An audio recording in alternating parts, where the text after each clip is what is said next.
Here at the most terrifying prison in America, inmate riots break out with disconcerting regularity. Yet amidst this chaos, one man remains seemingly detached. His days lack the monk-like discipline of rigorous exercise and the sole passion for corresponding with his unseen daughter. This man is Nick, once an elite member of the U.S. Navy SEALs, whose life took a dramatic turn 8 years ago during a family visit. While embracing his wife in a bar, Nick was accosted by a thug. Despite her pleas to avoid conflict, he initially held back, but when the bully gathered cronies and ambushed them later, Nick's self-restraint snapped. A brutal act of self-defense ensued, tragically ending with a knife through the attacker's throat. An action deemed manslaughter due to Nick's military training background, landing him a 10-year sentence. Fast forward 8 years. Nick has earned early parole just in time for his daughter's 8th birthday, thanks to his model behavior behind bars.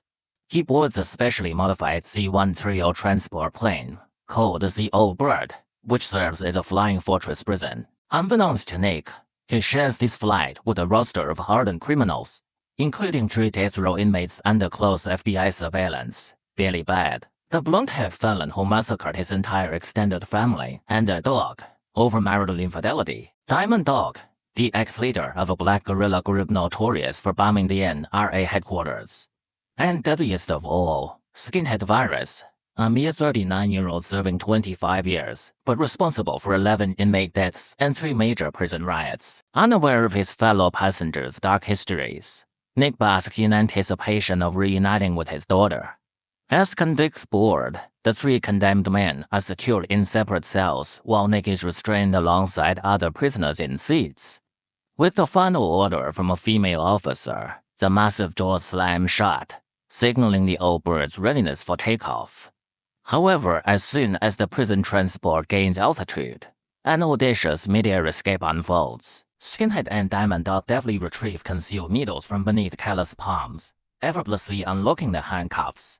Meanwhile, a crafty inmate named Little Black regurgitates a hidden package containing a matchstick and vial of gasoline that he'd swallowed earlier. At Skinhead's signal, Little Black douses a neighboring prisoner in gasoline before igniting it, forcing the guards to unlock the cell and risking a spreading inferno. Amidst the commotion, Little Black pilfers a set of keys off the supervising officer's belt, liberating Skinhead and Diamond Dog. Like a grizzly bear unleashed, Diamond Dog swiftly dispatches a guard with a shiv made from handcuffs, while Skinhead single-handedly takes down another before storming the cockpit. In a blur of violence, Skinhead subdues the co-pilot before claiming control.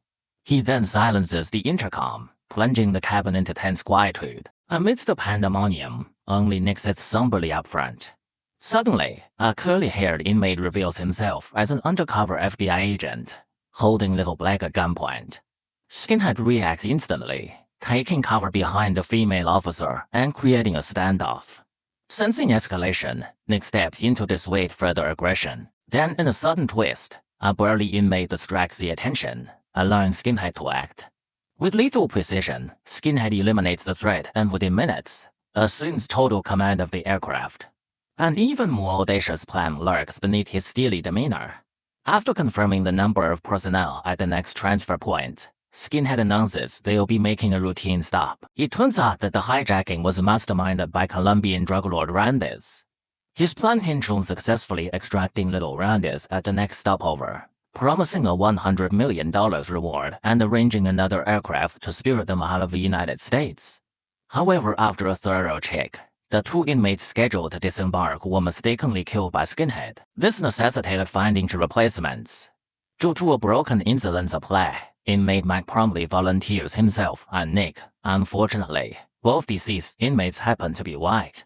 Before Mike can make a move, Skinhead stops him. Nick assures Mike not to worry, saying he'd scream for help as soon as they land, ensuring police capture everyone. But he underestimates Skinhead's cunning. Skinhead tapes the mouths of the inmates set to leave the plane, eliminating any chance for immediate alarm. With Nick having shown restraint and dealing with the FBI agent, Skinhead orders his men to free Nick. Nick doesn't waste time and searches the dead FBI agent's body, eventually uncovering a hidden recording device. Taking advantage of the moment when the captain is being changed, Nick stealthily plants the recorder in the captain's clothing. Minutes later, the plane lands smoothly at Carson Airport where heavily armed police abound. Unexpectedly, A sandstorm engulfs the area, masking the entire operation flawlessly. Adding to their luck, among the new batch of prisoners is an expert flyer with over 2,000 hours logged. As soon as he enters the cockpit, he promptly removes the plane's tracking device. Under the cover of the storm, Little Black effortlessly sneaks into the hangar, transferring the tracker into a sightseeing aircraft. Meanwhile, several recently unloaded prisoners start causing trouble in their van. The front row inmate gets a taste of capitalist justice as strike from a metal baton. But when the guard turns, the smashed recording device falls from the inmate's body, leaving the officer drenched in cold sweat. Under Nick's watchful eye, the police car departing the runway suddenly halts, arousing Skinhead's suspicion. He shoots the cop deliberately stalling, then issues an order to take off immediately before reinforcements arrive. Amidst violent turbulence, the plane manages to lift off just before the police can converge.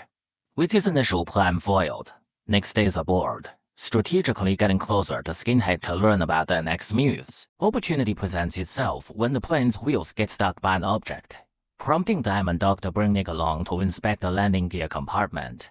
They discover that the obstruction is none other than Little Black's corpse. Having successfully transferred the tracker, Little Black had failed to catch the plane and instead clung onto the retracting landing gear, meeting a grisly end.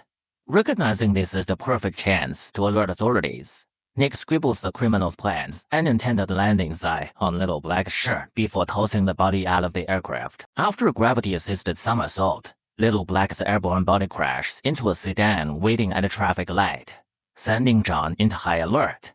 The information on the corpse contradicts the signals coming from the aircraft's locator device. 20 minutes prior, Chief White personally leads to Apache attack helicopters following the locator's signal of full throttle. John calls the chief, urgently requesting they divert to an airport 100 miles away. The headstrong chief, convinced he's closing in on the real target, brushes off John's explanation and hangs up.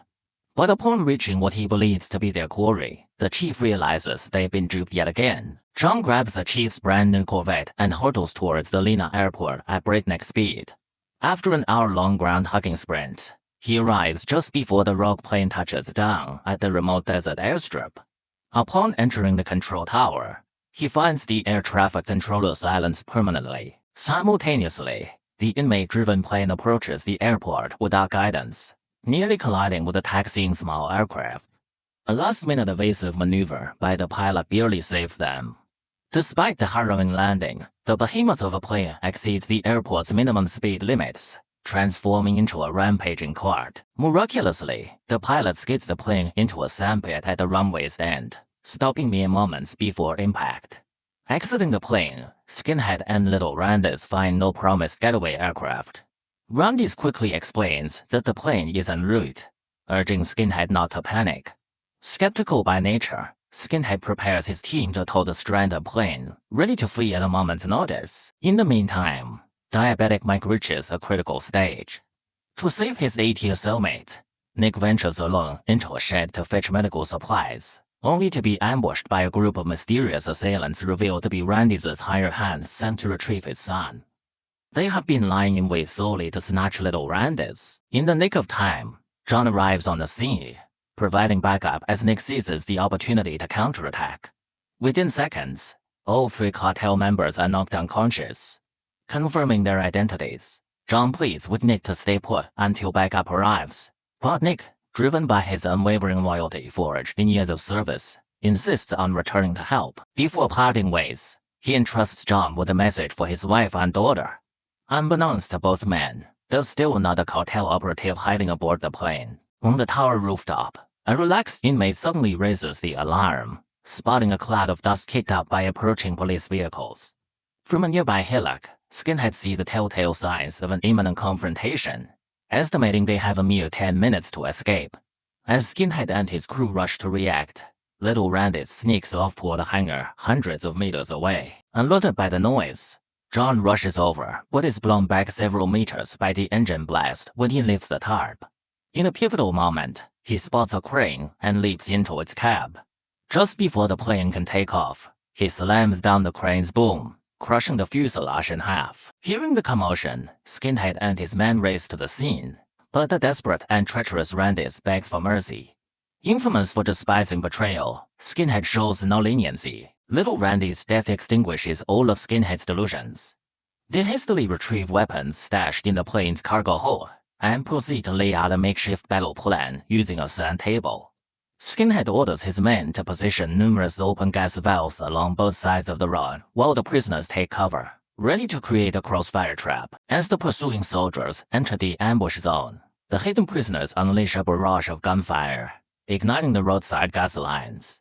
The pathway transforms into a fiery inferno almost instantaneously. Using the temporary suppression of the pursuers, Skinhead leads his gang back to the plane for evacuation. However, upon restarting the plane, they realize it has been tethered to a pillar. 2 minutes earlier, Nick, having returned to the plane with the necessary medication, tied the connecting rope to a nearby column as a precautionary measure. Skinhead and his minions furiously spray bullets at the pillar. But fatefully, the recoiling rope catches onto John's sports car parked nearby. Just as the late-arriving chief is about to open fire, the spectacle leaves him stunned. Before he can even console himself, the wreckage of the car crashes into the airport's control tower. Inside the plane, the surviving prisoners erupt into celebration, but the rope raises Skinhead's suspicions. Convinced there's a traitor on board, he threatens the female officer's life to force them all to reveal themselves. Mike, in an attempt to protect Nick, steps forward to shoulder the blame, only to be shot down mercilessly by Skinhead. Although Mike sacrifices himself, Skinhead's cunning allows him to deduce that Nick is indeed the mole. But just as he begins threatening Nick with a toy meant for his daughter, the chief and John, now piloting an armed helicopter, arrive. After being outwitted twice, the incensed chief unleashes a hail of gunfire, blasting the right engine of the plane in seconds. Witnessing Mike's near-death state, Nick's pent-up fury erupts. He launches into a superhuman melee against the thugs, virtually unstoppable in his rage, even continuing to fight despite taking a bullet to the arm. In a matter of seconds, he breaches the cockpit alone, sealing off the center compartments. With fuel running dangerously low, the plane descends over Las Vegas, forced to make an emergency landing downtown. Amid a deafening crash, the massive aircraft plummets vertically onto a city street, hurtling towards a casino at over 200 miles per hour due to its momentum. After a trail of explosions and sparks, it finally comes to a halt inside the casino lobby. Police respond astonishingly quickly, apprehending most of the prisoners, and providing prompt medical treatment to the injured Mike. However, Skinhead and Diamond Dog manage to slip away, blending into the crowd and commandeering a fire truck to make their escape. Both Nick and John spot them and give chase on police motorcycle, turning the vibrant streets of Las Vegas into a high-speed battleground. Nick skillfully uses his motorcycle to grab onto a dangling fire ladder, while his bike soars directly into Diamond Dog, exploding on impact and killing him instantly. Yet, danger persists as Skinhead attacks Nick with a fire hook. Nick counters by snapping it and impaling Skinhead's ankle, then flips over and beats him savagely before cuffing him to the ladder. Simultaneously, John climbs to the rear of the fire truck's cab and smashes through the windshield with an axe. He inserts a fire hose into the cab, causing visibility to plummet and leading to a series of collisions. The driver, a prisoner, is ejected from the vehicle and perishes in a swimming pool accident. Meanwhile, Skinhead's ladder hits a pedestrian bridge and catapults him onto a conveyor belt at a construction site, which unluckily leads to a rock crusher. Skinhead is crushed before he can react. In the nick of time, Nick jumps clear from the exploding fire truck, amidst a shower of fluttering bills. After surviving the harrowing ordeal, Nick finally reunites with his beloved daughter, whom he hasn't seen for 8 long years. May your Wi-Fi be fast, and your joy forever last. If you like my videos, subscribe my channel. Movie Fish always here. Love you.